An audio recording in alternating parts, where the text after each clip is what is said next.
Hello everyone, मैं अशोक दुबे स्वागत करता हूँ आप लोगों का सुलभ शिक्षा के एक नए अंक में।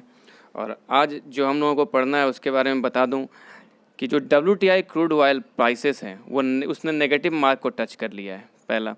उसके साथ साथ जो प्राइस फॉल मैकेनिज्म है दुनिया में वो जानेंगे, कैसे प्राइस फॉल होता है चीज़ों का और इंक्रीज होता है। उसके साथ जो पॉइंट है वो है ओपेक और ओपेक प्लस का कॉन्सेप्ट समझेंगे।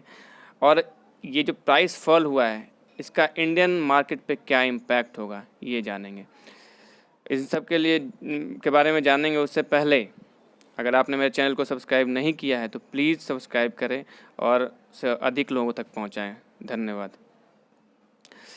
तो हुआ क्या रिसेंटली ग्लोबल मार्केट में, जो अमेरिका का जो स्टॉक एक्सचेंज है न्यूयॉर्क का, जहां फ्यूचर कारोबार होता है, मतलब वायदा कारोबार होता है क्रूड ऑयल का, WTI क्रूड ऑयल का, वहाँ प्राइसेस जो है नेगेटिव मार्क को टच कर गई है। इसका मतलब क्या है? इसका ये डेफिनेशन है कि अगर किसी सामान को लेने के लिए, हमें ख़रीदने के लिए पैसे मिल रहे हों, मतलब देना नहीं पड़ रहा हो, पैसे साथ में मिल रहे हों, तो ये नेगेटिव मार्क को टच करना कहते हैं। मतलब जो क्रूड ऑयल के सेलर हैं वो क्रूड ऑयल को सेल करने के बदले पैसे दे रहे हैं, ये हुआ इसका मतलब। अब यहाँ पे दो तरह के क्रूड ऑयल के सेल होते हैं पूरी दुनिया में, एक है WTI, एक है ब्रेंट क्रूड ऑयल। ठीक है। अब WTI का जो ट्रेडिंग होता है वो न्यूयॉर्क के स्टॉक एक्सचेंज पे होता है, ये याद रखने वाला पॉइंट है। और ब्रेंट क्रूड ऑयल का जो ट्रेडिंग होता है वो लंदन स्टॉक एक्सचेंज में होता है। ठीक है। भारत जो क्रूड ऑयल खरीदता है वो ब्रेंट क्रूड ऑयल है, ये भी एक पॉइंट है। चलिए आगे देखते हैं आगे क्या है। अब उससे पहले कि जो क्रूड ऑयल है यानी कच्चा तेल है उसका पूरा मैकेनिज्म जानते हैं कि सबसे पहले जब हम कच्चा तेल लाते हैं खरीद के दूसरे देश से, तो उसका जो रिफाइनरीज होती है वहाँ जाता है। वहाँ चिमनियों में जो परिष्कृत होता है, यानी जो फ्रैक्शनल डिस्टिलेशन की प्रक्रिया अपनाई जाती है, चिमनियों में गर्म किया जाता है भिन्न भिन्न टेम्परेचर्स पे। जो सबसे ज़्यादा वॉलेटाइल होता है यानी कि जो उड़नशील होता है, ज्वलनशील होता है, वो ऊपर से गैस के रूप में निकलता है और हमें देखिए पेट्रोलियम गैस प्राप्त होता है यहाँ पे। उसके बाद ये जो चिमनी है उसके द्वारा, उसके बाद गैसोलीन प्राप्त होता है। उसके बाद नैप्था, पैराफिन, डीजल, जो वाइडली यूज है वो डीजल, पेट्रोल गैस तो सुना ही होगा आपने, लिब्रिकेटिंग ऑयल, ठीक है, स्नेहक भी कहते हैं। उसके बाद जो लास्ट में जो वेस्ट बच जाता है वो बिटुमिन, जिससे हम लोग सड़कों का निर्माण करते हैं, काला प्रोडक्ट होता है जो वेस्ट होता है। ठीक है। तो ये हमने समझा प्रोसेस।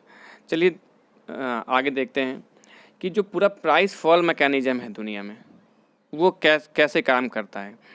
तो जैसा कि हम लोग जानते हैं कि प्राइस जो है किसी चीज़ का खुले मार्केट में, खुले इकोनॉमी में, वो डिपेंड करता है डिमांड और सप्लाई पे। ठीक है। डिमांड ज़्यादा होगा तो प्राइस भी बढ़ेगा। ठीक है। सप्लाई अगर ज़्यादा होगा तो प्राइस गिरेगा। ये है पूरा कॉन्सेप्ट। अब आगे चलते हैं।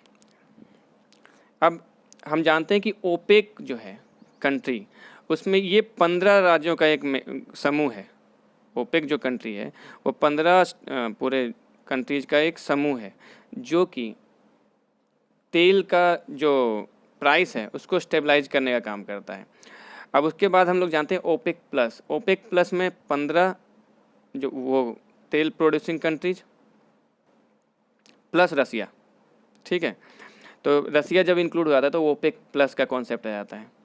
अब ये जो ओपेक प्लस कंट्रीज हैं ये सब मिलके जो पूरी दुनिया में क्रूड ऑयल यानी कच्चे तेल का प्राइस रेगुलराइज करते हैं कि कितना प्राइस होना चाहिए।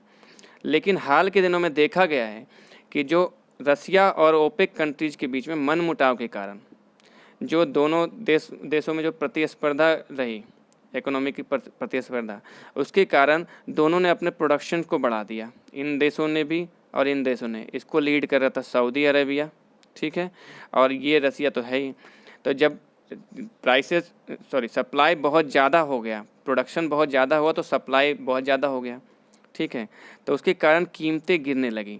अब दोनों में से कोई भी अपना प्रोडक्शन कम नहीं कर रहा था। क्यों? इसका कारण ये था कि अगर रसिया अपना प्रोडक्शन कम करेगा तो जो ओपेक कंट्रीज है वो इसके जो एक्सपोर्ट मार्केट है उसको टेक ओवर कर लेगी। अगर ओपेक कंट्रीज अपना प्रोडक्शन गिराएगी तो रसिया इसके मार्केट को टेक ओवर कर लेगा। इसमें तीसरा प्लेयर यूएस भी है, जो कि बहुत बड़ा प्रोड्यूसर है पेट्रोलियम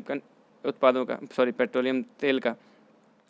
और इन दोनों ने अगर अपनी सप्लाई कम करी तो यूएस उसको टेक ओवर करेगा। तो ये तीनों जो प्रतिस्पर्धा के कारण सप्लाई बहुत ज़्यादा मार्केट में बढ़ गया और इसके कारण डिमांड की कमी हो गई, और जो रही सही कसर थी उसको कोरोना वायरस ने पूरा कर दिया। क्योंकि कोरोना वायरस का जो आउटब्रेक होने के बाद हर जगह मैन्युफैक्चरिंग से लेकर ट्रांसपोर्टेशन, हर तरह की फैसिलिटी अभी रुकी हुई है, हर तरह का काम रुका हुआ है, लगभग हर देश लॉकडाउन पे है। तो जो गतिविधि है पूरी तरह से कम हो रखी है, तो इसलिए ऑयल का जो डिमांड था वो पूरी तरह से गिर गया। तो मई के महीने के अनुमान के हिसाब से मई में जो प्राइस गिरना था, तो इसीलिए जो बिक्री हुई वो तेल की हो नहीं पाई, लेकिन प्रोडक्शन तो ऑलरेडी हो चुका है। तो इसीलिए जो WTI क्रूड ऑयल है उसका प्राइस नेगेटिव में चला गया। ये है पूरा कॉन्सेप्ट, ठीक है। लेकिन भारत पे इसका इम्पैक्ट क्या होगा, क्योंकि हमारी इकोनॉमी लाइफ स्टाइल है एक तरह से जो तेल है, तो जिस पे अगर तेल की कीमत बढ़ती है तो हमारा हर चीज़ का कीमत बढ़ जाता है, सब्जी से लेके तेल तक का।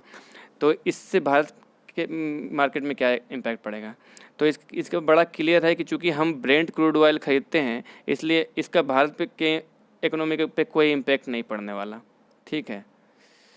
तो आशा करता हूँ आप लोगों को बहुत कुछ जानने को मिला। अगर पसंद आए तो प्लीज़ अपने दोस्तों के साथ भी शेयर करें, जो स्टूडेंट हैं उनके पास भी पहुँचाएँ। धन्यवाद।